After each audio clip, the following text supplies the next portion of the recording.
Hi everyone, my name's Chris Merrick with Shure Global Marketing, and I'm very glad to be welcomed by Mick Heys, who's VP of Smart Office and Imaging for IDC.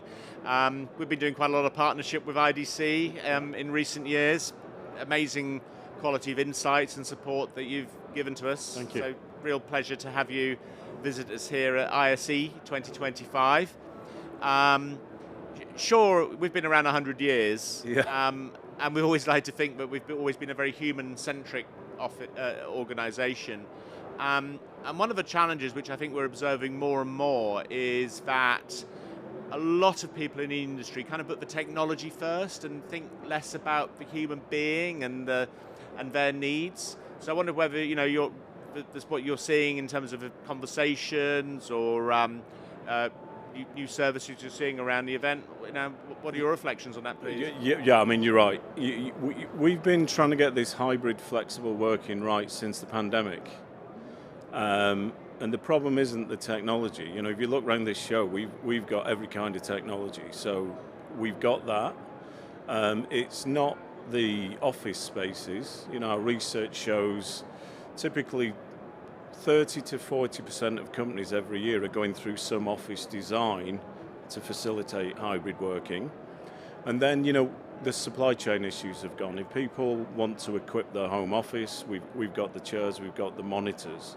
So, we've got 86% of European companies offering some kind of flexible working, and 67% of the employees not happy with the technology they've got.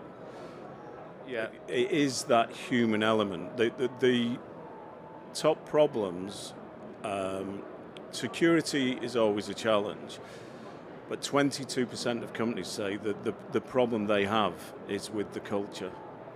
yeah. So it's interesting how this show has evolved over the last couple of years. So I think that the first time we met at the show was the one before last. Yeah. That was all about, we need to equip people. We need to equip the meeting rooms, we need to equip people at home, and we need to allow people to book it.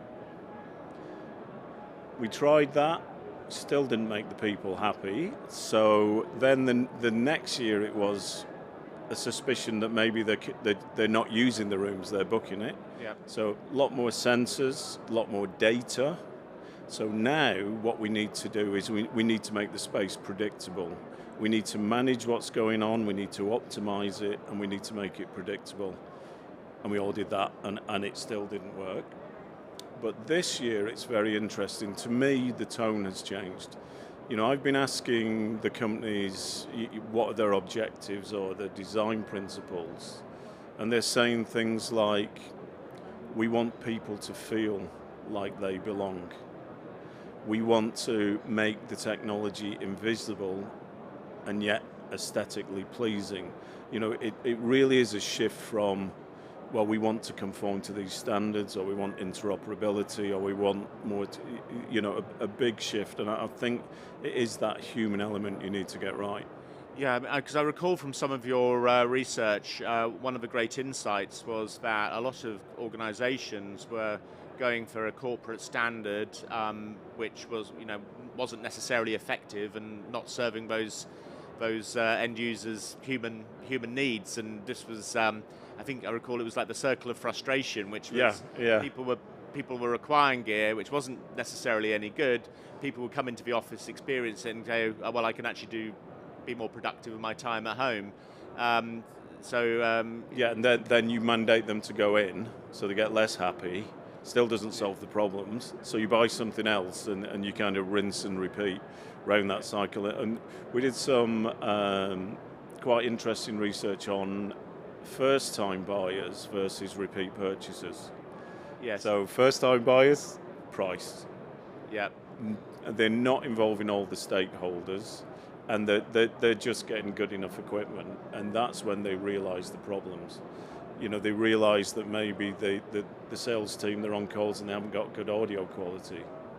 Yes. Maybe concerns with security or connectivity. So the repeat purchases, the quality becomes much more important, the interoperability. So yeah, the way to break that circle of frustration is really think more about the return on investment, the total cost of ownership. If you buy a product that's modular, upgradable, and supported by a company that's going to be around for a long time, and that is going to help you every time you use it to be better understood, help your corporate image. That's the way you get value for money, not by buying the cheapest. Yeah, the trouble for us in some ways is people say, well, Shure would say that you should buy the highest quality, solutions. It comes across as slightly self-serving, but we've actually been looking at things like return rates and then that future flexibility of installed products. We've got office technology which was installed in 2016, has been through 2 office refreshes and is still usable and upgradable. So the long-term ROI is very appealing to the CFO. But exactly, it's that long-term total cost of ownership. But there's a lot of other things. If they've still got it, as you said, they probably remodeled the office. You're not installing kind of bespoke systems that only work in one environment. You're giving them a flexible offering that maybe, they put it in a bigger room, they need to add to it. Or maybe they put it in a smaller room and it can be reconfigured, and firmware upgrades give them what they need. That's the way to do it. And to be fair, the companies that have been through that loop, maybe 1 or 2 times, they do tend to go that way. And another thing we're seeing is a trend towards equipping more and more spaces. So we do loads of studies, we do depth interviews, we look at companies who've spent a lot of time and effort redesigning the offices, and they all say, and we still don't have enough meeting rooms. Yep. So it's like, maybe we need to make some huddle rooms, re-equip that space. But if you've got a complex install, that's a professional service. If you're equipping 200 spaces, that's not going to work. So another feature of that is, can the IT department install it? Can they reconfigure it, etc.? Yeah, totally. The days of needing a specialist AV expertise to do the massive rooms. You'll always need that for the more challenging spaces and the boardroom and the boardroom, the flexible exactly. training room. But that's where the AV integrators bring so much incredible value. But for the 200 standard rooms, you really need something which is a plug and play.